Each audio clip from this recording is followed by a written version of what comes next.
আল্লাহর পক্ষে কিয়ামতের দিন আমরা সাক্ষী হিসাবে দাঁড়াবো। আমরা যখন সাক্ষী হিসাবে দাঁড়াবো তো আমাদেরকে আল্লাহ মাঠে দাঁড় করাবে না, আল্লাহর পাশে স্টেজে দাঁড় করাবে। কিন্তু সত্য তো এটা, হিসাব কিতাব তো হবে, ঠিক না? কি হবে না? হ্যাঁ, তা আমাদের নবীজি জিজ্ঞাসা করবে আল্লাহ হিসাব কিতাব কিভাবে নিবেন? তা আল্লাহ বলে সবারটা যেরকম নিব এরকমই নিব।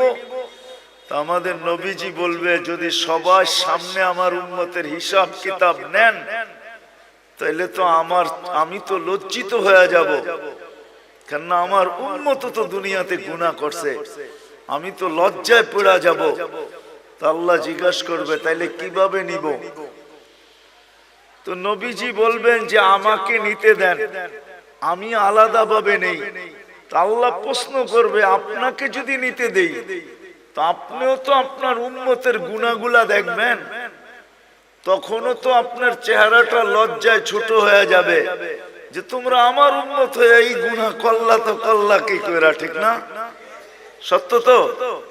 তা আল্লাহ জবাব দিবে বন্ধু ওয়াদা আপনার চেহারা আমি লজ্জিত করব না, বিদায় আপনার উম্মতের হিসাব কিতাব নিব আমি বটে, কারো সামনে না, আপনার সামনেও না, আমি পর্দার ভিতরে নিয়ে নিব, আপনাকেও জানতে দিব না, কাউকে জানতে দিব না। তো আমরা আল্লাহর বড় কাছের, বড় মোহাব্বতের,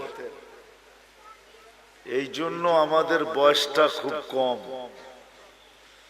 কেননা আল্লাহ চান না এই উম্মত বেশি ক্লান্ত হোক, কেননা যতদিন থাকবে তত ক্লান্ত হইতে থাকবে, ঠিক না? কি বলেন? মনে হয় বুঝাইতে পারতেছি না। যত বেশি দিন থাকবো তত বেশি কি 950 বৎসর নূহ আলাইহিস সালাম ছিলেন, তো নিজেই ক্লান্তির কথা কোরআনে বলতেছেন, দাউতু কওমি লাইলাম ওয়া নাহারা, আমি 950 বৎসর রাত দিন দাওয়াত দিছি। এটা একটা ক্লান্তি না? না পরিশ্রম? না, বিশাল পরিশ্রম। 950 বৎসর টানা রাত দিন। তা আমাদেরকে আল্লাহ বেশি বয়স দেন না এই জন্য যে আল্লাহ চান না আমরা বেশি পরিশ্রম করি, এই জন্য বয়স কমায় দিছেন। আমার মনে হয় আরো কম দিতে চাইছেন, কিন্তু ভাবছেন আবার এত কম দিলে কেউ আঙ্গুল উঠায় কিনা, এই জন্য 60-70 বৎসর দিছেন, বেশি দেন নাই। কোন উম্মত কতদিন থাকবে দুনিয়াতে এটা কোন নবী রসুল বলা যায় না, কিন্তু আমাদের নবীজি আইসেই বলছে তোমাদের পরিশ্রম বেশি দিন করতে হবে না। আবার এটার উপরে একটা হাদিসও প্রমাণ আছে, আল্লাহর রসুল উদাহরণ দিয়ে বুঝাইতে চাইছেন যে কেউ শ্রমিক রাখছেন সকাল থেকে জোহর পর্যন্ত, এতটুক সময়ের বিনিময় পেয়েছে। কেউ জোহর থেকে আসর পর্যন্ত, সে এতটুক সময়ের বিনিময় পেয়েছে। আর আমাদেরকে আল্লাহ সময় দিছেন আসর থেকে মাগরিব পর্যন্ত। এই জন্য হানাফি মুযাব বলে আসরের নামাজ একটু দেরি করে পড়ো, যাতে মাগরিব আর আসরের মধ্যখানে ঘন্টা খানিক সময় থাকে। এই জন্য আমরা আসর কিন্তু দেরি করে পড়ি, যেন মাগরিব আর আসরের ভিতরে সময় কম থাকে। তো আল্লাহ রসুল বলছে তোমাদেরকে সকাল থেকে নিয়ে সন্ধ্যা পর্যন্ত বিনিময় দেওয়া হবে। বুঝা গেল খাটাইলেনও কম, আবার বিনিময়ের গাট্টিও দিলেন বড়। গাট্টি বোঝেন? সওয়াবও দিলেন অনেক বেশি, সওয়াবও দিলেন বেশি। আল্লাহর আমাদের সাথে একটা মহব্বত আছে, মহব্বত, ভালোবাসা। অনেকগুলো প্রমাণ দেওয়া যায়, বড় বড় প্রমাণ দেওয়া যায়। চলেন দুই একটা প্রমাণ দেই, যদি বুঝে আসে। বুঝে যদি আসে তাহলে দুই একটা প্রমাণ দেই। আল্লাহ নামাজ আমাদের উপরে ফরজ করছেন, ঠিক না? হ্যাঁ, কিন্তু পড়ে কয়জন?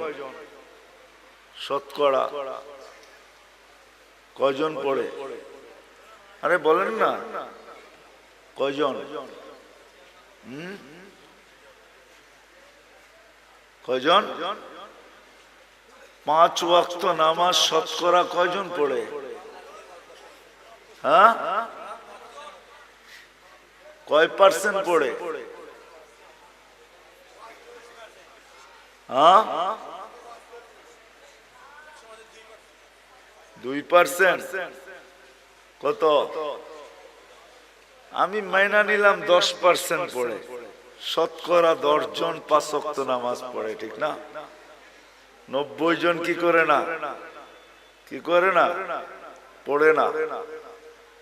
তাহলে এদের ফরজের ঘাটতি হইল না হইল না? হইল। মনে হয় বুঝেন না আপনারা আমার কথা। ঘাটতি হইল না হইল না?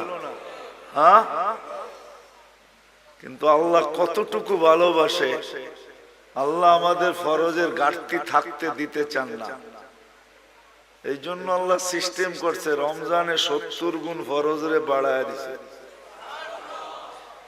এটা কিন্তু ভালোবাসার বিনিময়। আল্লাহ চান না ফরজের ঘাটতি থাকুক, অথচ শতকরা 90 জন পড়ে না। আল্লাহ বলে তোমাদের ফরজের ঘাটতি আমি থাকতে দিতে চাই না, কেননা তোমাদেরকে ভালোবাসি। তোমাদের ফরজের ঘাটতি থাকলে, ভালোবাসার ঘাটতি থাকা দুইটা একসাথে কখনো একসাথে মিলিত হইতে পারে না। এটা শোভা পায় না যে তোমাদের ফরজের ঘাটতি থাকুক।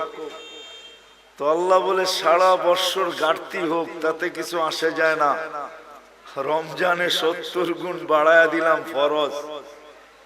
এক রমজান পড়লে সারা বৎসরের ঘাটতি পুরা হওয়ার পরেও বিরাট বড় একটা ঘাটতি তোমাদের কাছে থেকে যাবে।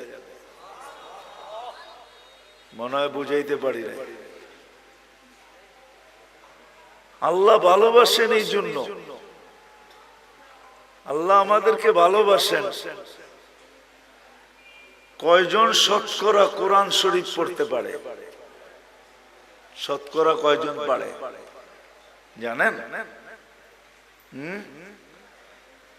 এই মজমায় যত লোক আছে মাদ্রাসার ছাত্র ছাড়া কয়জন আমরা কোরআন পড়তে পারি?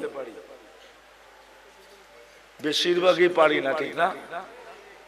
হ্যাঁ, বুঝা গেল শতকরা 90 জনই কোরআন পড়তে পারে না। চলেন 90 জন না হোক, শতকরা 60 জন তো কোরআন পড়তে পারে না, এটা সত্য, ঠিক না? হ্যাঁ, যে কোরআন পড়তে পারে না সে কি কোরআন খতমের সওয়াব পাইতে পারে?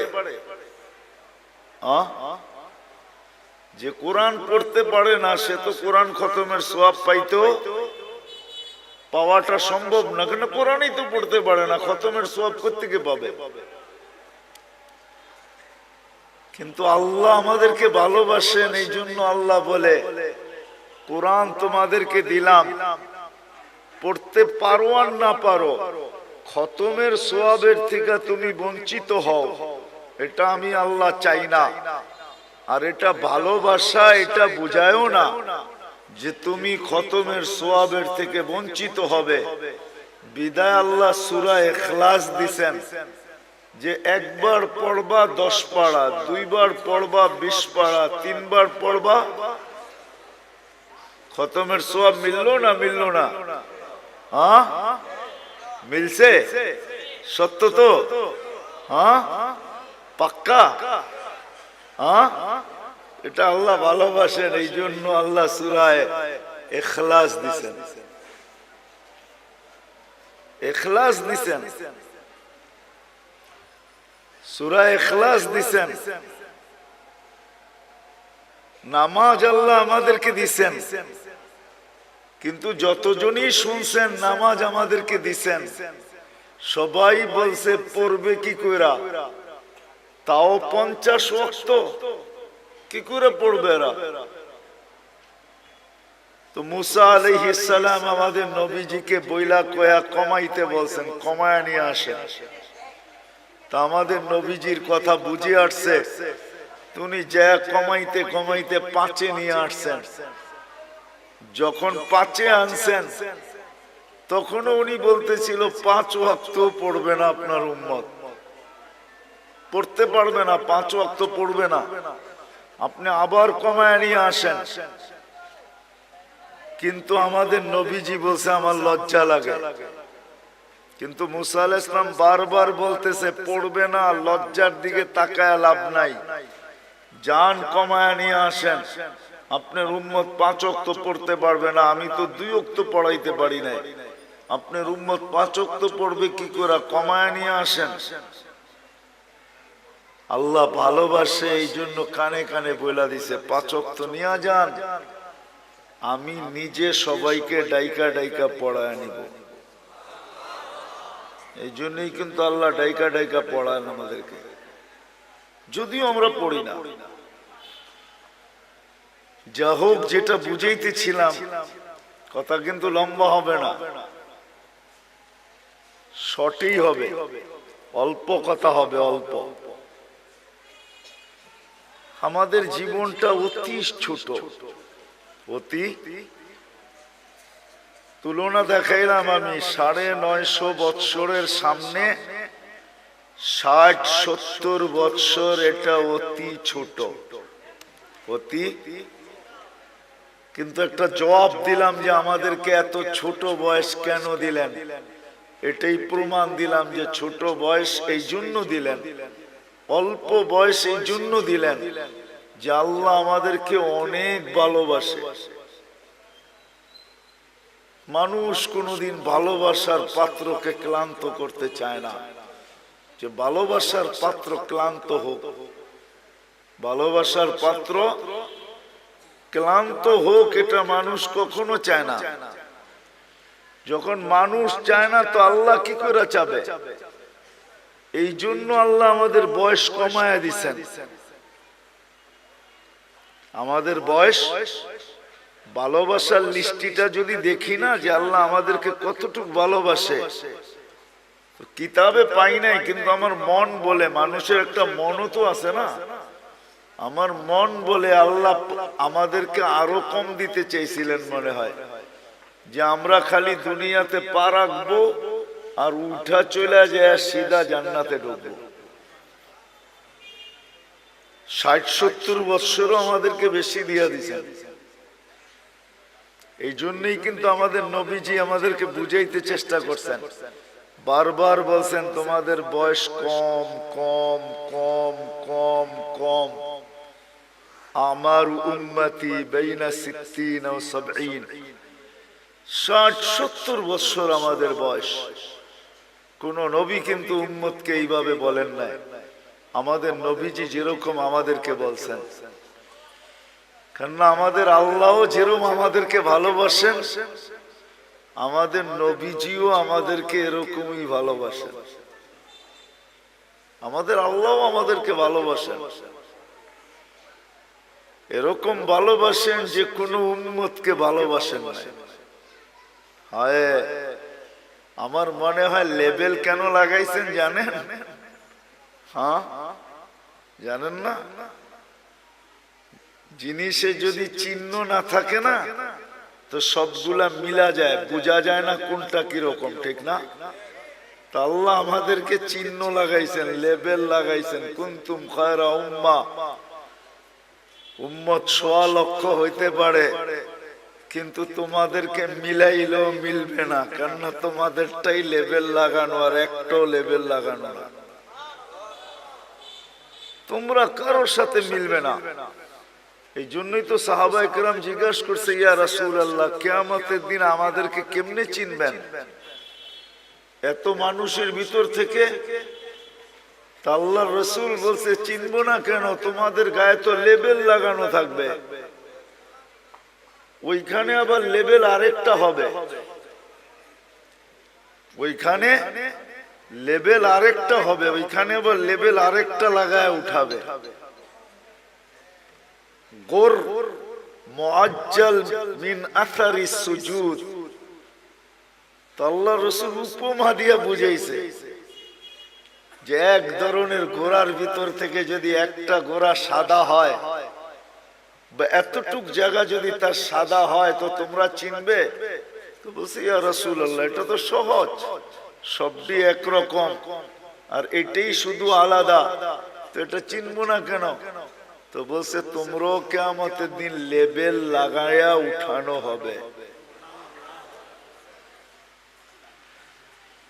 তো আমাদের নবীজিও আমাদেরকে খুব ভালোবাসেন, যেমন আল্লাহ ভালোবাসেন এমন নবীজিও আমাদেরকে ভালোবাসেন। আমার মনে হয় না কোন উম্মত, কোন নবী রাসূল তার উম্মতকে এতটুকু ভালোবাসেন। আমাদের নবীজি আমাদেরকে, আমরা যদিও ভালোবাসি না, আমরা শুধু বলি বাসি, আমরা বলি মুখ দিয়া যে নবীকে ভালোবাসি, কিন্তু ফতুয়া দিলে আবার উল্টা হয়ে যাবে। জানি না এলাকার মানুষ সইতে পারবেন কিনা, বইলা ফেলবো? হ্যাঁ, জিও বুঝেন। কিন্তু আব্দুল কাদের জিলানী রহমতুল্লাহ আলাইহি লেখছেন ফাতহুর রব্বানির ভিতরে, ওনার একটা কিতাব আছে ফাতহুর রব্বানি, ওটার ভিতরে উনি লেখছেন লিসানুকা মুমিন কলবুকা মুনাফিকুন।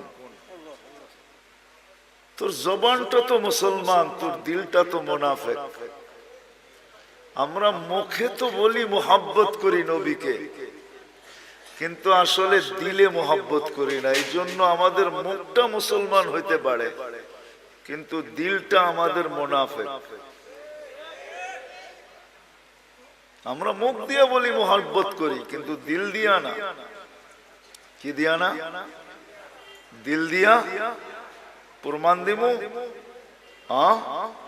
এইখানে একজনও নাই মাদ্রাসার তালেবে ইলম ছাড়া যে আমি এই বয়সে যতবার চুল কাটছি, একবার যায়া আমি সেলুনে বলছি আজকে আমার চুলটা আমার রাসূল সাল্লাল্লাহু আলাইহি ওয়াসাল্লাম যেমন পছন্দ করতেন ওরকম ভাবে কাইটা দাও।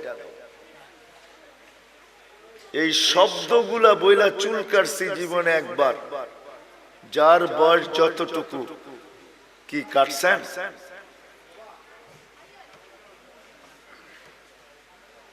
কয়জন কাটছি? রাগ হয়ে গেলেন?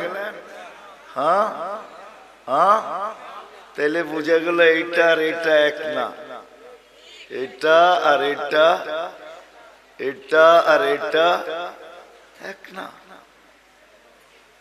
মহব্বত করি এটা তো বললাম, কিন্তু আমাদের জীবনে নবীজির সুন্নত কতটুকু আছে বলেন? কবির কথাই তো সত্য, তাসির রাসূল ওয়া তুযহিরু হুব্বাহু। কবির কথা আর আব্দুল কাদের জিলানী রহমতুল্লাহ আলাইহির কথা মিলা গেছে। তাসির রাসূল ওয়া তুযহিরু হুব্বাহু, রাসূলের মহব্বত করো এটা তো বলো, কিন্তু সর্বক্ষেত্রে নবীর বিরোধিতা করো, সুন্নতকে মানো না। তো কবি বলে তুমি যে কেমন মহব্বতকারী এটা আমার বুঝিয়ে আসলো না। যেটা আবার কেমন মহব্বতকারী বলো তো? মহব্বত করি তো আমাদের আল্লাহও আমাদেরকে মহব্বত করেন, এই জন্য বয়স আমাদেরকে বেশি দেন নাই, কেননা মহব্বতের পাত্র বেশি ক্লান্ত হোক এটা কেউ চায় না। যার ঘরে মেয়ে নাই, শুধু ছেলে আর ছেলে, তো এক সময় স্বামী স্ত্রী দুইজন মিলা বলে মেয়ে নাই, কি হয়েছে? ছেলে তো আছে, ছেলে দিয়া মেয়ে নিয়ে আসমু আর মেয়ের মতো পালমু। জিও, বুঝে আসতেছে? হ্যাঁ, তখন শাশুড়ি আর বউদেরকে কাজ করতে দেয় না, কেন? মহব্বত করে। আল্লাহ আমাদেরকে মহব্বত করেন, এই জন্য বয়স দিছেন কম। আমরা বেশি খাটি, এটা আল্লাহ চায় না। আমি প্রমাণ দিছি, আরো কয়েক ডজন না কয়েক শত ডজন দেওয়া যাবে। আমাদের নবীজিও আমাদেরকে মহব্বত করেন। যদি মহব্বত না করতেন তাহলে আল্লাহ বলতেন না হারিসুম বিল মুমিনিন রাউফুর রহিম। এই শব্দগুলো আল্লাহ কোনোদিন বলতেন না। আমাদের নবীজিও আমাদেরকে মহব্বত করেন। যদিও আমরা নবীকে মহব্বত করি না, আমি তো একটা প্রমাণ দেখাইলাম, একজন ছাড়া আর কেউ হা বলতে পারলো না। আমরা নবীকে মহব্বত করি না, নবীজি আমাদেরকে মহব্বত করেন। নবীজি আমাদেরকে মহব্বত করেন। মনে হয় নিজের আপন জনকেও এতটুক মহব্বত করেন নাই যতটুক উম্মতকে মহব্বত করতেন, করতেছেন, করবেন। নবীজি আমাদেরকে মহব্বত করতেন, এখনো করতেছে আর করবে। মহব্বত উম্মতকে। চলেন একটা মোটা উদাহরণ দিই, যদি বুঝে আসে। তাও হাদিস থেকে বানায় না। আমাদের দেশে কয়েকদিন আগে ইউনিয়ন পরিষদের ইলেকশন গেছে, ঠিক না? আপনাদের এখানে গেছে? ইলেকশন তো হয়, ঠিক না? না হয় নাই? সারা বাংলাদেশে গেছে, আপনাদের এখানে হয় নাই? মানে মেয়র ইলেকশন হয়েছে, ঠিক না? ইউনিয়ন পরিষদ হয় নাই। বাংলাদেশে ইউনিয়ন পরিষদের চেয়ার পাওয়ার জন্য মানুষ মরতে রাজি, মারতে রাজি। সারা বাংলাদেশে ইউনিয়ন পরিষদের ইলেকশনে বহুত লোক এবার মারা গেছে, এমনকি প্রার্থী পর্যন্ত মারা গেছে, শুধু ইউনিয়ন পরিষদের একটা চেয়ার পাওয়ার জন্য। আর আমাদের নবীজিকে যতদিন থেকে আল্লাহ নবুয়তের ঘোষণা দিয়েছেন, অতদিন থেকেই বলতে বলতে আসতেছেন, বন্ধু আপনার জন্য একটা চেয়ারও রাখছি। ওই চেয়ারটার নাম হইল মাকামে মাহমুদ। কি? ওই চেয়ারটার উপরে আর একটা চেয়ার আছে, আর কোন চেয়ার নাই। ওটা হলো আল্লাহর কুরসি। আর কুরসির নিচে শুধু একটাই চেয়ার আছে, ওটার নাম মাকামে মাহমুদ। আল্লাহর রাসূল সাল্লাল্লাহু আলাইহি ইসলামের চেয়ারের নিচে আর কোন চেয়ার নাই। আল্লাহ দুইটা চেয়ারই বানাইছেন, একটার নাম কুরসি, একটার নাম মাকামে মাহমুদ। কিয়ামতের দিন নিয়ে যাওয়া হবে, চেয়ারও লাগানো হবে। আল্লাহর রাসূলও চেয়ারের কাছে যাবেন, আল্লাহও বলবেন ডাইন পাশে রাখা হবে আল্লাহ, আর বলবে বন্ধু বসেন, কিন্তু আল্লাহর রাসূল চেয়ারে বসবেন না। প্রতি উত্তরে বলবেন আমি যদি বসি তাহলে আমি যে ভালোবাসি আমার পিপাসিত উম্মতকে যে আমি ভালোবাসি, আমার এই পিপাসিত ভালোবাসার পিপাসিত উম্মতকে কে পানি পান করাবে? বিদায় আমি বসবো না। আমি তো হাউজে কাউসারে যাব, নিজের হাতে উম্মতকে পানি পান করাবো, আর উম্মতকে বলে দিব লা তাজমান বাদাহা আবাদা, আর কোনদিন তুমি পিপাসিত হবে না। শুধু পানি পান করাবে, এখানেই শেষ না। আরেকটা দেখাইতেছি ভালোবাসা। নাইলে চেয়ারে না বইসা মানুষ চেয়ার পাওয়ার জন্য মরতে রাজি, মারতে রাজি। আর নবীজির জন্য চেয়ার রাখা আছে আল্লাহর পাশে। হায় হায় হায়, বলবে আমি মিজানের কাছে যাব, আর যা নিজের চোখে দেখবো উম্মতের পাল্লা সামনে ঝুঁকে না পিছে ঝুঁকে। শুধু দেখবো না, আপনি যে আমাকে প্রতিশ্রুতি দিছেন ওইগুলা ওই পাল্লার কাছে দাঁড়াইয়া আমি প্রতিশ্রুতিগুলা বাস্তবায়ন করব। আপনি আমাকে প্রতিশ্রুতি দিছেন, আমি চাইলেই নাকি দিবেন। তো পাল্লা যখন সামনে ঝুঁকবে না, তো আমি চাবো, উম্মতের জন্য চাওয়ার হাত আপনার সামনে উঠায়া দিব। আপনি প্রতিশ্রুতি দিছেন সুপারিশ করলে কবুল করবেন। আপনি প্রতিশ্রুতি দিছেন সাউফা ইউতিকা রাব্বুকা ফাতারদা, আমাকে রাজি করে ছাড়বেন। উম্মতের পাল্লা সামনে না ঝুঁকলে আমি রাজি হব না, না, না, না, না। আপনি প্রতিশ্রুতি দিছেন লা ইউখজিকা ফি উম্মতি, উম্মতের ব্যাপারে আমাকে লজ্জিত করবেন না।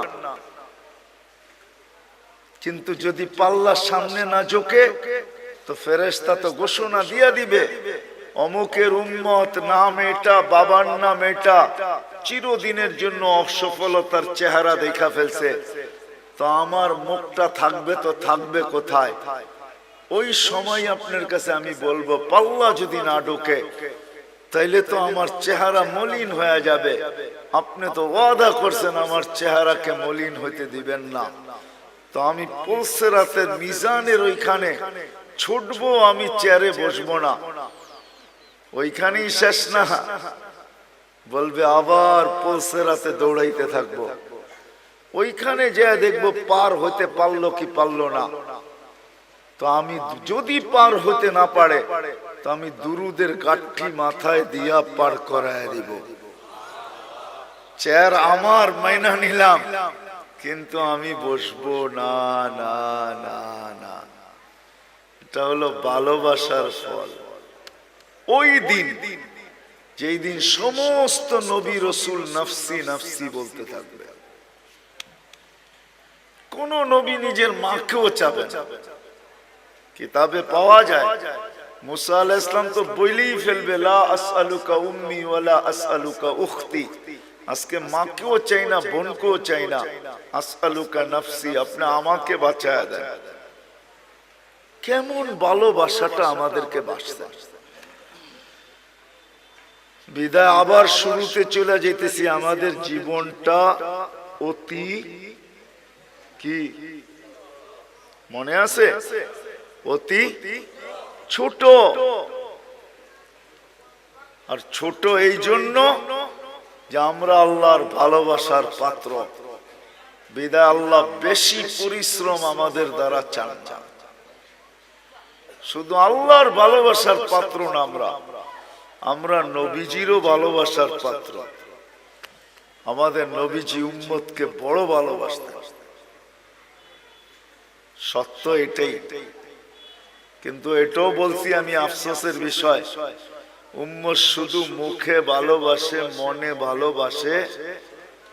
শুধু মুখে কি করে? নবীকে মুখে ভালোবাসে, মনে ভালোবাসি না। মনে আমরা ভালোবাসি না। মনে যদি ভালোবাসতাম, তাহলে আমি প্রমাণ দিলাম, তাহলে সবাই হাত তুলা বলতো, নবীর আদর্শের থেকে দূরে কেউ সরতো না। কেননা এটাই তো সত্য, যে যাকে ভালোবাসে তার অনুসরণ অনুকরণ তার কাছে মজা লাগে। কি লাগে না? না লাগে না? তা আমরা যদি ভালোবাসি, তা আমরা তো অনুসরণ অনুকরণ নাই, আছে নাকি? হ্যাঁ, কি বলেন? শতকরা কয়জনের ভিতরে আছে? আপনি জুব্বা পড়েন দেখি কি সবাই পড়ে নাকি? আপনি দাড়ি রাখছেন দেখি সবাই দাড়ি রাখে নাকি? অথচ দাড়ি তো নবীজি নিয়ে আসছে আমাদেরকে জান্নাতের টিকিট দেওয়ার জন্য। এই উম্মতকে দাড়ি দিছে জান্নাতে যাওয়ার জন্য। অন্য উম্মতকে কেন দিছে এটা আমি জানি না। এই উম্মত দাড়ি দেখায়া জান্নাতে যাবে। কোথায়? কি দেখায়া? দাড়ি দেখায়া চলে যাবে। দাড়ি দেখায়া এই উম্মত দাড়ি দেখায়া জান্নাতে চলে যাবে।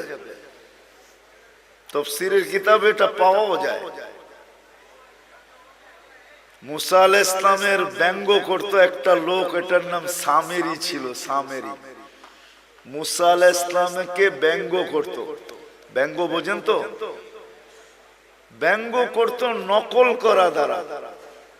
পাগড়ি ওরকম, চুল ওরকম লম্বা, দাড়ি ওরকম, জুব্বা ওরকম, লাঠি এরকম, চলার ঢং এরকম, কথা এরকম, সারা দিন পিছে লেগে থাকতো আর মুসা আলাইহিস সালামকে খেপাইতে থাকতো। কিন্তু ঈমান আনে না। সে ফেরাউনের দলের লোক ছিল। যখন ফেরাউনকে আল্লাহ ডুবায় মারে, তো সামেরিকে আল্লাহ ডুবান নাই। তো যখন উঠা আসছে, তো মুসা আলাইহিস সালাম বলতেছে, আল্লাহ, ফেরাউন আমার বিরুদ্ধে ছিল বটে, কিন্তু এইটার মতো না। এটারে কেন বাঁচাইলা? এটারে কেন কেন এটারে বাঁচাইয়া দিলেন? ও তো সারাদিন পিছে লেগে থাকে আর আমাকে ব্যঙ্গ করতে থাকে আর আমাকে খেপাইতে থাকে। ওরে ডুবাইলেন না কেন? তো আল্লাহ বলে, ডুবাইতে চাইছিলাম, কিন্তু লজ্জা পায়া গেছি।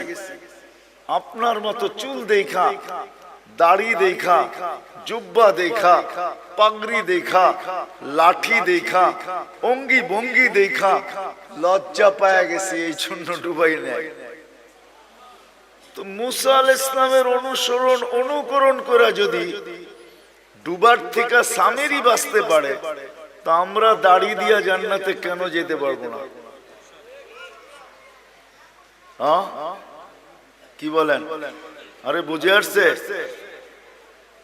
আল্লাহ দাড়ি দিয়েছিলেন জান্নাতে যাওয়ার জন্য, আর পাইকা গেলে তো কোনো কথাই নেই। এটা তো সিল লেগে যাবে যদি পাইকা গেল।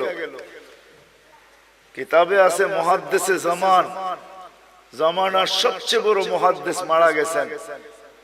সঙ্গীরা, সাথীরা স্বপ্নে দেখছেন, জিজ্ঞাসা করছে, কি করা হলো তোমার সাথে, কি ব্যবহার হলো? তো বলতেছে, দাড়ি দেখায় জান্নাতে চলে গেছে। দাড়ি দেখায় মানি? আল্লাহ জিজ্ঞাসা করছিল, ওই বুইরা কি নিয়ে আসছস? আমার হাদিস মনে উঠছে, আমিও বইলা ফেলছি, দাড়ি নিয়ে আসছি আর কিচ্ছু নিয়ে আসি না। আল্লাহ জিজ্ঞাসা করছে রাগ হইয়া, শুধু দাড়ি? তো আমিও ডাইটা বলছি, কেন আপনি বলেন নাই জিবরিল আলাইহিস সালামকে? জিবরিল আলাইহিস সালাম বলেন নাই আমাদের নবীজিকে? আমাদের নবীজি কি বলে নাই সাহাবাকে? সাহাবা কি বলে নাই তার ছাত্রকে? সে কি বলে নাই তার ছাত্রকে? সেই তো আমার ওস্তাদ, সে তো আমাকে বলছে আপনি নাকি সাদা দাড়ি দেখলে লজ্জা পান। এইখানে তো আইসা দেখি উল্টাটা, সাদা দাড়ি বলতে দেরি, আপনি চোখ বড় বড় করতে দেরি করেন নাই। তা আল্লাহ হাইসা দিয়া বলে, সবাই সত্য বলছে, আমিও সত্য বলছি, মাফ করে দিলাম, যা। এই উম্মতকে তো আল্লাহ দাড়ি দিয়েছেন জান্নাতে যাওয়ার জন্য, কিন্তু এই উম্মত সারা দিন দাড়ি কাটে, ঠিক না? কি রাখে কয়জন আর কাটে কয়জন? ঠিক না? সত্য তো? আমি কিন্তু আবার পিছনে চলে যেতেছি। আমাদের জীবনটা অতি ছোট, কারণ এটাই যে আল্লাহ আমাদেরকে অনেক ভালোবাসে। যেমন আল্লাহ আমাদেরকে ভালোবাসেন, আমাদের নবীজিও আমাদেরকে এরকম ভালোবাসে, যার কারণে আমাদের জীবনটা ছোট। কেন? ভালোবাসার পাত্র বেশি পরিশ্রম করুক, এটা কোনোদিন চায় না। যে ভালোবাসে সে চায় না ভালোবাসার পাত্র বেশি পরিশ্রম করুক, এটা চায় না। বিদায় আমাদের নবীজিও চায় না, আল্লাহও চায় না আমরা লম্বা জীবন পাই। আর একটা কারণও আছে, কিন্তু হাদিস মনে উঠলো এই জন্য বলতেছি। আমরা যে বেশি পরিশ্রম না করি এটার একটা প্রমাণ দিতেছি বয়সের হাদিস দিয়া। এই উম্মতের বয়সের অনেক দাম। 40-এ যখন পা দেয়, তো তো এই উম্মতের 2-3টা রোগ আর হয় না। 15 থেকে নিয়ে 40 পর্যন্ত যদি এই উম্মত আল্লাহ আল্লাহর রাসূলকে মানা অবস্থায় পা দিল 40-এ, তো 3টা কঠিন রোগ আর হবে না। শ্বেত রোগ হবে না, পাগল হবে না, কুষ্ঠ রোগ হবে না। 50-এ যখন পা দিবে তখন আর কঠিন হিসাব হবে না। 60-এ যখন পা দিবে তো ফেরেশতা তাকে ভালোবাসতে শুরু করবে। 70-এ যখন পা দিবে তো আল্লাহ এই ব্যক্তির আল্লাহর কাছে চলে যাক, এটা আল্লাহ আকাঙ্ক্ষা করবে যে এখন তুমি আমার কাছে চলে আসো। 80-তে যখন পা দিবে, ভালোবাসা দেখাইতেছি কিন্তু ভালোবাসা, 80-তে যখন পা দিবে তা আল্লাহ বলবে গুনাহ লেখো না, কেননা 70-এর উপরে পার হয়ে গেছে, তো ভালোবাসা আটটু বেড়ে গেছে, ঠিক না? আরে হইল নাকি? গুনাহ লেখো না, গুনাহ লেখা হয় না। 90-তে যখন পা দেয়, 90 বছর বয়সে পা দিয়া ফেলছে, তা আল্লাহ বলে আগে পিছের গুনাহ আর রাখো না। এটা কি ভালোবাসার প্রমাণ যে আল্লাহ কত ভালোবাসে, আগে পিছের গুনাহ মাফ। আল্লাহ বলে পিঠে লেখা দাও, এটা আল্লাহর কয়েদি আল্লাহর জমিনে এখনো রাখা আছে। আল্লাহ আমাদেরকে ভালোবাসেন, এই জন্য আমাদের বয়স কম। রাসূলুল্লাহ সাল্লাল্লাহু আলাইহি ওয়াসাল্লাম আমাদেরকে কি বাসেন? আমাদেরকে ভালোবাসেন। কিন্তু আফসোস এই জায়গায় যে আপনি আর আমি কতটুকু ভালোবাসি। এই জন্যই আবারও বলতেছি, আমাদের জীবনটা অতি আমরা দোনোদিক থেকে ভালোবাসার পাত্র। দোনোদিক থেকে, দোনোদিক বুঝেন? আল্লাহর পক্ষ থেকেও আমরা ভালোবাসার পাত্র, আমাদের নবীজির পক্ষ থেকেও আমরা ভালোবাসার পাত্র। চলেন একটা হাদিস মনে উঠলো, শুনাই। যদিও কিয়ামতের দিন আমাদেরকে আল্লাহ দাঁড় করাবে না, কোথায়? কিয়ামতের মাঠে আল্লাহ আমাদেরকে দাঁড় করাবে না। আমরা কিয়ামতের মাঠে ইনশাআল্লাহ দাঁড়াবো না। হ্যাঁ বলেন ইনশাআল্লাহ। আমরা কিয়ামতের মাঠে দাঁড়াবো না। আমাদেরকে এর জন্য আল্লাহ স্টেজ বানাবে আল্লাহর পাশে। ওই স্টেজে আমরা দাঁড়াবো, ওই স্টেজে দাঁড়াবো আমরা। আমি তো 1 ডজন অনেক দেখাইতে পারি, কিন্তু আমি জানি না ওলামারা আমার সাথ দিবে কি দিবে না। জালালউদ্দিন সুয়ুতি রহমতুল্লাহ আলাইহি লেখছেন, আমাদেরকে আল্লাহ স্টেজে দাঁড় করাবে। কেননা কোরআন বলে সুহাদা আলান নাস, আমরা কিয়ামতের দিন আল্লাহর পক্ষে সাক্ষী হিসাবে দাঁড়াবো। কার পক্ষে? আল্লাহর পক্ষে কিয়ামতের দিন আমরা সাক্ষী হিসাবে দাঁড়াবো। আমরা যখন সাক্ষী হিসাবে দাঁড়াবো তো আমাদেরকে আল্লাহ মাঠে দাঁড় করাবে না, আল্লাহর পাশে স্টেজে দাঁড় করাবে। কিন্তু সত্য তো এটা, হিসাব কিতাব তো হবে, ঠিক না? কি হবে না? হ্যাঁ, তা আমাদের নবীজি জিজ্ঞাসা করবে, আল্লাহ হিসাব কিতাব কিভাবে নিবেন? তা আল্লাহ বলে সবাইটা যেরকম নিব এরকমই নিব। তা আমাদের নবীজি বলবে, যদি সবার সামনে আমার উম্মতের হিসাব কিতাব নেন তাইলে তো আমি তো লজ্জিত হয়ে যাব, কেননা আমার উম্মত তো দুনিয়াতে গুনাহ করছে, আমি তো লজ্জায় পড়ে যাব। তা আল্লাহ জিজ্ঞাসা করবে, তাইলে কিভাবে নিব? তো নবীজি বলবেন যে আমাকে নিতে দেন, আমি আলাদা ভাবে নেই, তা আল্লাহ প্রশ্ন করবে আপনাকে যদি নিতে দেই তো আপনিও তো আপনার উম্মতের গুনাহগুলা দেখবেন, তখনও তো আপনার চেহারাটা লজ্জায় ছোট হয়ে যাবে যে তোমরা আমার উম্মত হয়ে এই গুনাহ করলা তো করলা কি কইরা, ঠিক না? সত্য তো? আল্লাহ জবাব দিবে, বন্ধু ওয়াদা আপনার চেহারা আমি লজ্জিত করব না, বিদায় আপনার উম্মতের হিসাব কিতাব নিব আমি বটে, কারো সামনে না, আপনার সামনেও না, আমি পর্দার ভিতরে নিয়ে নিব, আপনাকেও জানতে দিব না, কাউকে জানতে দিব না। বিদায় আমি শেষ জায়গায় চলে আসছি। জীবনটা আমাদের অতি অতি আমরা দুনো দিক দিয়ে ভালোবাসার পাত্র। আমি কি বুঝাইতে পারলাম? দুনো দিক দিয়ে আমরা ভালোবাসার পাত্র। বিদায় আমাদের এই ছোট জীবনটাকে সুরক্ষিত করতে হবে, এটাই আল্লাহর দাবি। তুমি তোমার ছোট জীবনটাকে সুরক্ষিত করো, হেফাজত করো, সুরক্ষিত করো, তোমাদের কাছে এটা দাবি। সুরক্ষিত করো তোমরা তোমাদের জীবনটাকে, কেননা সুরক্ষিত করা, হেফাজত করা আমাদের প্রত্যেক নর নারী, যুবক বৃদ্ধ সবার কাছে আল্লাহর দাবি হলো। বাচ্চার কথা ভিন্ন, পাগলের কথা ভিন্ন, বাকি সবার কাছে আল্লাহর দাবি হলো এই ছোট জীবনটাকে সুরক্ষিত করো, যেটাকে হেফাজত বলে। যে জীবনটাকে সুরক্ষিত করবে, যে জীবনটাকে সুরক্ষিত করবে,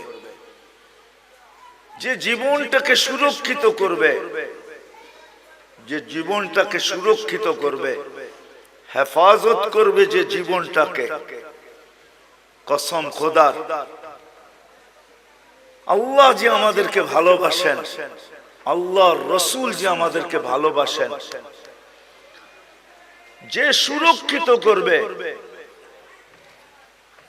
সে যেন এই ভালোবাসার মূল্য দিল। মূল্য শুধু নিজের মূল্য অর্জন করলো না, সে যেন এই দুজনের ভালোবাসার মূল্য দিল, যে আল্লাহ আপনি যে আমাকে ভালোবাসেন, এই জন্য আমি আমার জীবনটাকে সুরক্ষিত করলাম। রাসূলুল্লাহ সাল্লাল্লাহু আলাইহি ওয়াসাল্লাম যে আমাদেরকে ভালোবাসেন, দুজনেরই দাবি আমাদের কাছে যে এই জীবনটাকে সুরক্ষিত করো। সত্য এটাই যে সুরক্ষিত করা যাবে, আল্লাহ আল্লাহর রাসূলের ভালোবাসার যেরকম মূল্য হবে, এরকম যে সুরক্ষিত করা যাবে, সেও আল্লাহ আল্লাহর রাসূলের কাছে বড় মূল্যের পাত্র হবে, বড় মূল্যায়নের পাত্র হবে, বড় মূল্যায়নের পাত্র। নাইলে আল্লাহর রাসূল এই কথা কোনোদিন বলতেন না, কেমন মূল্যায়নের পাত্র, হায় কেমন মূল্যায়নের পাত্র। একটা হাদিসের দিকে তাকাইলে বোঝা যায় আল্লাহর রাসূল বলছেন তোমরা কেমন মূল্যায়নের পাত্র হবে, একটু শুনো। ইয়াস্তাকবিলুনি উম্মতি রব্বি, জান্নাতের গেটে আল্লাহ সর্বপ্রথম তোমাদেরকে স্বাগত জানাবে। জান্নাতীরা আল্লাহকে দেখবে বটে, দেখবে, কিন্তু আমাদের মতো সর্বপ্রথম দেখবে না। আমরা তো জান্নাতে ঢুকার আগে আমরা আল্লাহকে দেখব, আল্লাহ আমাদের ইস্তেকবাল করবে। তাইলে একটু ভাবেন কেমন মূল্যায়ন, যে আল্লাহ গেটে আমাদেরকে স্বাগত জানাবে। নাহলে আল্লাহ রাসূল কেন বললেন ইয়াস্তাকবিলুনি উম্মতি রব্বি, আমার রব আমাকে আর আমার উম্মতকে জান্নাতের গেটে স্বাগত জানাবে। কেমন মূল্যায়ন, কেমন মূল্যায়ন। আল্লাহ নিজেই বলতেছে আল জান্নাতু মুহাররামাতুন, জান্নাত সমস্ত উম্মতের জন্য হারাম, সমস্ত উম্মতের জন্য, যতক্ষণ পর্যন্ত আমার প্রিয় পাত্র উম্মতে মুহাম্মাদি না ঢুকবে। আমরা যতক্ষণ পর্যন্ত না ঢুকবো কোন উম্মতের জান্নাতে ঢোকার কোনো অনুমতি নাই। চাই জান্নাতের ফয়সালা তার জন্য যতই হোক না কেন তাকে অপেক্ষা করতে হবে, এটাই আল্লাহর ঘোষণা। তাইলে ভাবেন আমরা কতটুক মূল্যবান। বিদায় আসেন এই সম্মেলন থেকে। আমার পরেও তো বক্তারা আসবে, কথা ওনারাই শোনাবে। আমি যদিও ওয়াদা ছিল চলে আসছি, বহু দূর থেকে ঢাকা আসছি, ওইখান থেকে এখানে আসছি। শরীর যদিও এখন অনুমতি দেয় না। এই মজমার থেকে, সম্মেলন থেকে আমরা প্রতিজ্ঞা করি আমাদের জীবনটা কিন্তু ছোট, অতি ছোট। আর ছোট কেন এটা আমি দেখাইলাম, যে আমরা আল্লাহর বড় প্রিয় পাত্র, আল্লাহর রসুলের বড় প্রিয় পাত্র। বিদায় আল্লাহর রসুল চান যে আমরা আমাদের জীবনটাকে সুরক্ষিত করি। যুবক যৌবনকে সুরক্ষিত করুক, নারী নারীত্বকে সুরক্ষিত করুক, পুরুষ পুরুষত্বকে সুরক্ষিত করুক, গরিব দারিদ্রতাকে সুরক্ষিত করুক। যে যে অবস্থানে আছে সে নিজেকে সুরক্ষিত করুক। কেননা আমরা দুই দিক থেকে প্রিয় পাত্র। আল্লাহ চান না যে আমরা কিয়ামতের দিন প্রিয় পাত্রের উল্টাটা না হই। এই জন্য আল্লাহ চান আমরা আমাদের জীবনটাকে সুরক্ষিত করি। কিন্তু সুরক্ষিত সহজে কিভাবে করব? কিভাবে সহজে সুরক্ষিত করব? প্রত্যেক ব্যক্তি কিভাবে করবে? যুবক কিভাবে করবে? নারী কিভাবে করবে? পুরুষ কিভাবে করবে? প্রত্যেক ব্যক্তি, প্রত্যেক অবস্থানওয়ালা, পেশাওয়ালা, বাসাওয়ালা, রংওয়ালা, কালারওয়ালা, প্রত্যেক ব্যক্তি কিভাবে সুরক্ষিত করবে? আল্লাহ মুহাম্মদুর রাসূলুল্লাহ সাল্লাল্লাহু আলাইহি ওয়াসাল্লামের মাধ্যমে আমাদেরকে এটা শিখাইছেন যে আমরা কিভাবে সুরক্ষিত করব।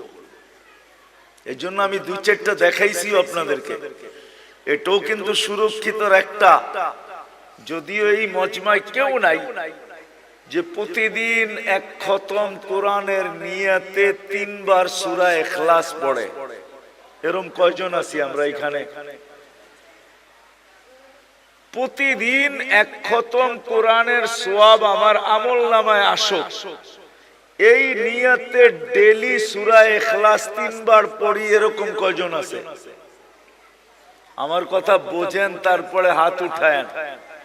প্রতিদিন পড়ি, প্রতিদিন কন্টিনিউ আমি ডেইলি পড়ি, এই নিয়তে যে কোরআন পড়তে পারি না তাতে কি আসে যায়, আমি ডেইলি এক খতম কোরআনের সওয়াব আমার আমলনামায় নিতে চাই।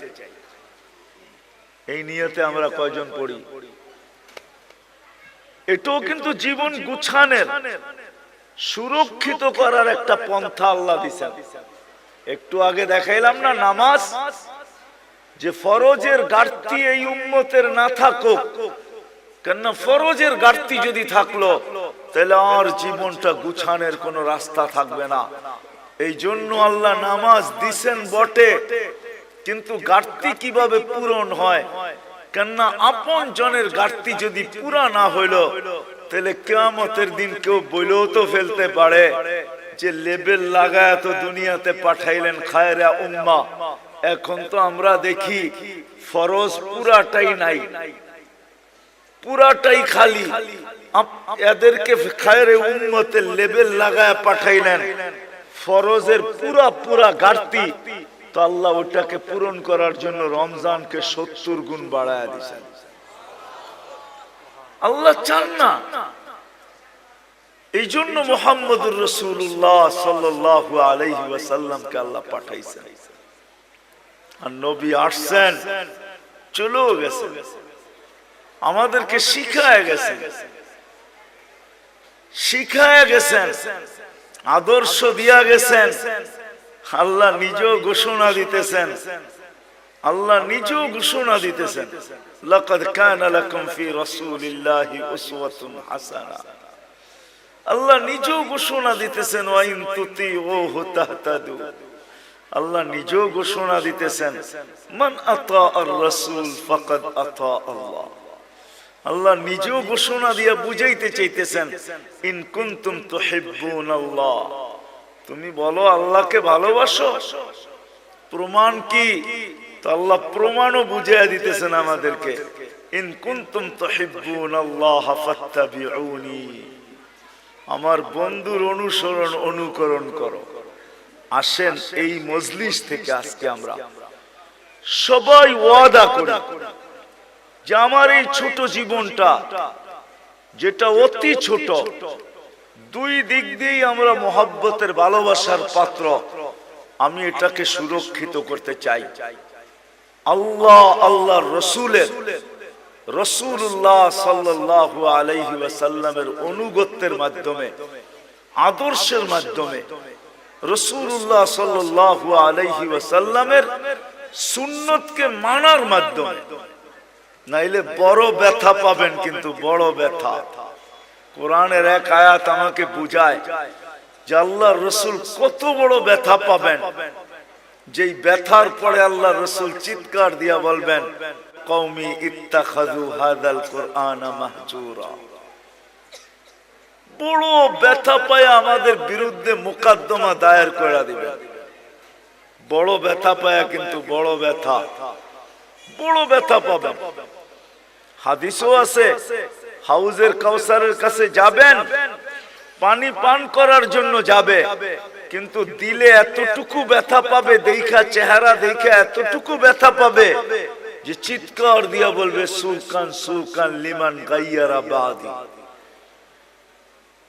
অথচ যে রাসূল উম্মতকে এত ভালোবাসতেন, আরবির সাথে সম্পর্ক নাই তো, এই জন্য জানি না যে আল্লাহ রাসূল আমাদেরকে কতটুকু ভালোবাসতেন, কতটুকু ভালোবাসতেন। নাইলে আল্লাহ হারিসুম বিল মুমিনিনা রাউফুর রহিম বলতেন না। রাউফ এটা আল্লাহর সিফাত, রহিম এটা আল্লাহর সিফাত। আল্লাহ দুটোটা বন্ধুকে দিয়া দিয়েছেন, কতটুকু উম্মতকে ভালোবাসতেন। এই জন্য আসেন আজকে ওয়াদা করি যে আমরা আমাদের এই ছোট জীবনটাকে আল্লাহর রাসূলের মানার মাধ্যমে, এর আদর্শকে মানার মাধ্যমে সুরক্ষিত করব। কি রাজি? ওয়াদা পাক্কা? কিন্তু কিন্তু এটা শিখতে হবে। তাইলে আল্লাহর রাসূলের আদর্শ শিখতে হবে। কিন্তু আপনি যদি বলেন, এইখানেও একটা প্রশ্ন আছে, আপনি যদি বলেন যে আমি সবগুলা পুরা করতে পারবো, তো পারবো কি করে? এই জন্য ভালোবাসার বিকাশ কিন্তু এটা তো আল্লাহর রাসূল কমায়া দিয়েছেন, আল্লাহ কমায়া দিয়েছেন বন্ধুর মাধ্যমে। তো আল্লাহর রাসূল বলছে, লাউ উমিলা উশরা মা উনসিলা বিলানাজা, তোমরা যদি 100 ভাগের 10 ভাগও কইরা দেখাইতে পারো, তো আল্লাহ তোমাদেরকে 1-এ 10, 10-এ 100, 100 নাম্বার দিয়ে তোমাদেরকে পাস করায় দিবে। আরো নিচে নাইমা আসছেন, বলছে শোনো শোনো শোনো শোনো, যদি ঈমান তোমাদের ভিতরে থাকলো, ঈমান যদি নিখুঁত হইলো, 100 ভাগের 10 ভাগও যদি না পারলে, একটা সুন্নত ধরেও যদি ঝুলতে ঝুলতে কবরে চলে আসলে, মান তামাসসাকা সুন্নতি ইনদা ফাসাদি উম্মতি, যেই সময় চতুর্দিকে ফিতনার ফাসাদ চলতে থাকবে, যেই দিকে সর্বশ্রেষ্ঠ মানুষ, কেমন ফিতনা আপনি ভাবেন, কেমন ফিতনা। একটা উদাহরণ, কারো বিরোধিতার জন্য না, উদাহরণ। যেই মানুষটাকে আল্লাহ সৃষ্টির ভিতরে সবচেয়ে সেরা বলতেছে, কেমন গুটগুটে ফিতনা, ওই মানুষটা নিজেকে সৃষ্টির ভিতরে নিকৃষ্টতম। আমাদের প্রবাদ বাক্যে সবচেয়ে দুষ্ট মানুষরে কি বলে? বানর বলে, বানর, বান্দর, ঠিক না? সবচেয়ে দুষ্টটারে কি বলে? হ্যাঁ। তাহলে কেমন বড় ফিতনা, কেমন গুটগুটে ফিতনা, যে মানুষটাকে আল্লাহ সৃষ্টি সেরা বলেও ঘোষণা দিলেন, কেমন ফিতনার শিকার যে ওই মানুষটা নিজেকে সৃষ্টির ভিতরে সবচেয়ে যেটা দুষ্ট বানর, নিজেকে বানর বলতে এখন রাজি হইতেছে, আমি বানর। মানে বুঝাইতে পারি না। হ্যাঁ, আল্লাহর রাসূল বলতেছে এরকম ফিতনার সময় যে একটা সুন্নতকে ধরা ঈমানের সাথে কবরে আসবে, আল্লাহ তাকে 100 শহীদের মালা পরায়া স্বাগত জানাবে। তাহলে আসেন আজকে ওয়াদা করি, শুধু মুখে মুখে ভালোবাসা বললে হবে না, ঠিক না? তাইলে ওই প্রবাদ বাক্যই সত্য হবে, মোহ মে শেখ ফরিদ ভূগোল মে, মানে আপনাদের সিলেটে এই প্রবাদ বাক্য নাই, ঠিক না? মোহ মে শেখ ফরিদ ভূগোল মে কি, মুখে তো শেখ ফরিদ বলে ভূগোলের মধ্যে ইট রাখা। একটা প্রবাদ বাক্য আছে, মোহ মে শেখ ফরিদ ভূগোল মে ইট। এরকম যেন না হয় যে মুখে তো বলি নবীকে মহব্বত করি কিন্তু বাস্তবে প্রদর্শন করি না। তাইলে আমারও এরকমই হবে যে আমি মুখে তো শেখ ফরিদ বলি কিন্তু ভূগোলে ইট নিয়ে দাঁড়ায় আছি, পাইতে দেরি মাথায় মারতে দেরি করব না। আমাদের দশা এরকমই হবে। বিদায় আসেন, জীবনটা অতি ছোট, দুই দিক থেকেই আমরা প্রিয় পাত্র। এটাকে সুরক্ষিত করা দোনোজনের পক্ষ থেকে দাবি। আর সুরক্ষিত কিভাবে করব, এটার জন্যই মুহাম্মাদুর আল্লাহর রাসূলের আদর্শ। আসেন শিখি, শিখবো তো পাক্কা। কার কাছ থেকে শিখবেন? নেটের থেকে? কার থেকে? হক্কানি আলেম আর আল্লাহ ওয়ালাদের থেকে, হক্কানি আলেমদের থেকে। এখন তো হক্কানি আলেম দেখানোর সময় আমার নাই, নাইলে আপনাদেরকে বুঝায় বলতাম যে হক্কানি আলেম কারা। এদের কাছ থেকে শিখেন। হ্যাঁ, এদের কাছ থেকে শিখেন। কিতাবে আছে হক্কানি আলেম কারা, এই জন্য কিতাবে নিষেধ করছে, লা তাজলিসু ইনদা কুল্লি আলেম ইল্লা আলিমুন ইয়াদউকুম মিন খামসিন ইলা খামসিন। 5 জিনিসের থেকে 5 জিনিসের দিকে যারা ডাকে তোমাদেরকে, এরা হলো হক্কানি আলেম। এদের কাছ থেকে শিখো, নবীর আদর্শ শিখো। কেননা দুনিয়াটা ছোট হয়ে আসতেছে, কার মৌত কখন হবে। কেননা কিয়ামতের আগে আল্লাহর রাসূল বলছেন, কিয়ামতের আগে আল্লাহর রাসূল বলছেন মানুষের অপমৃত্যুর হার বেড়ে যাবে। হার, অপমৃত্যু বুঝেন? হঠাৎ মৃত্যুর হার বেড়ে যাবে। এখন সারা দুনিয়া দেখলে দেখা যায় প্রতিদিন 75% মানুষ, 3 থেকে 4 লক্ষ মানুষের ভিতর থেকে 75% মানুষ হঠাৎ মৃত্যু হয়। হঠাৎ, এটা কিয়ামতের নিদর্শন। কখন আমরা মারা যাব জানি না। এই জন্য হক্কানি আলেমদের কাছ থেকে শিখেন। এটাও একটা বাগান, হক্কানিয়াতের একটা বাগান হলো এটা। জামিয়া ইসলামিয়া লুৎফাবাদ, এটাও একটা বাগান। এরকম সিলেটে হাজারো বাগান আছে, হাজারো, একটা দুইটা না। সিলেট বোর্ডালারা বলতে পারবে কত বাগান আছে সিলেটে। সিলেট বোর্ড যেটা, এরা বলতে পারবে ছোট বড় কত বাগান আছে সিলেটের ভিতরে। এদের কাছ থেকে শিখি। একটা সুন্নত হইল নিজের সম্বল বানাই। আমি তো যুবকদেরকে বলি যে তুমি জীবনে একবার হলো চুল কাইটা নিজের কাছে রাখো, কিয়ামতের দিন যখন দেখা হবে তো বলার সুযোগ হবে যে আমি একদিন আপনার স্টাইলে চুল কাটছি, আমাকে কি দিবেন দেন। হাত পাতার সুযোগ হবে। আর যদি একদিনও না কাটলো তো হাত পাতবে তো পাতবে কি কইরা, ঠিক না? কি হ্যাঁ, কি বলেন? কি করে হাত পাতবে? এই জন্যই তো আমি বলি আসেন হক্কানি আলেমদের থেকে শিখি। আর সবচেয়ে বড় কথা যেটা, একের ভিতরে 100, আজকের থেকে নামাজ কেউ ছাড়বো না, ওয়াদা পাক্কা। আল্লাহ আমাদেরকে আমল করার তৌফিক দান করেন। কেউ উঠাউঠি করবো না। ওমা আলাইনা ইল্লাল বালাগ।